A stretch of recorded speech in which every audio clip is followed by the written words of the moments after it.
expect the very short term, the next 6 months, to be a fairly difficult 6 months relative to the first half,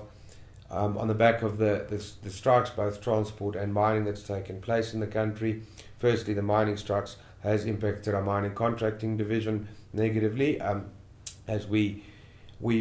can obviously not function when the mines are shut during a strike process, and the transporter strike has affected us negatively in terms of our road operations, in terms of getting materials and goods up and down to sites. We don't see it as a dire second half of the year, but definitely going to be a lot tougher to replicate the first 6 months' results in the second half of the year. But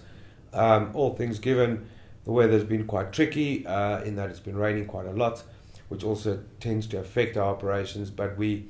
quite excited that we can make up for it as soon as the sun starts shining. Outside of South Africa, our international operations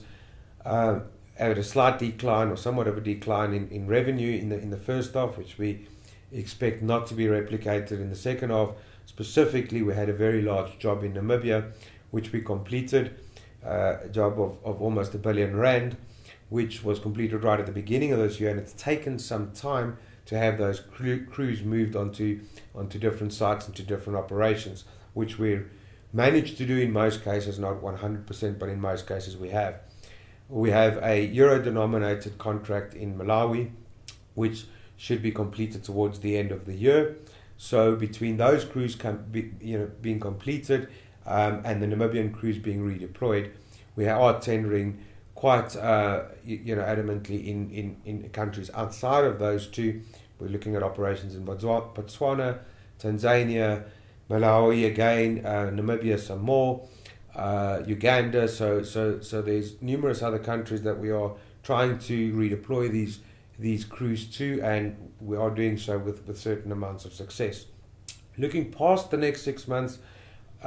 various other factors come into play. Specifically, there's been much speak about governments, many trillions of rands of government infrastructure spend that's lying ahead. Now, should that money find its way to market, on the ground we're not quite seeing it yet, but should, or if or when that finds its way to market, whether it's in the road space or in other infrastructure spend, the effect thereof would be either obviously in the road space directly, but indirectly, if our competitors have work in a different space, we may find them being a little bit more aggressive there and less so in the road space. We then feel things may start ticking up, but it will take that type of catalyst, either in the form of more competitors falling by the wayside, which has been happening over the last year. My view is at these type of difficult times, the strong get stronger and the weaker die, almost sort of business's way of pruning itself. In terms of supply and demand, we have seen numerous of those types of casualties, but somewhere between more casualties or government getting on with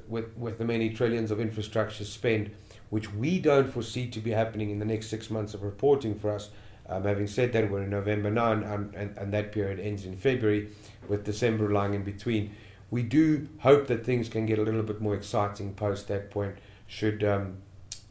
election process run smoothly and government start spending the money which we hear about every day in the media.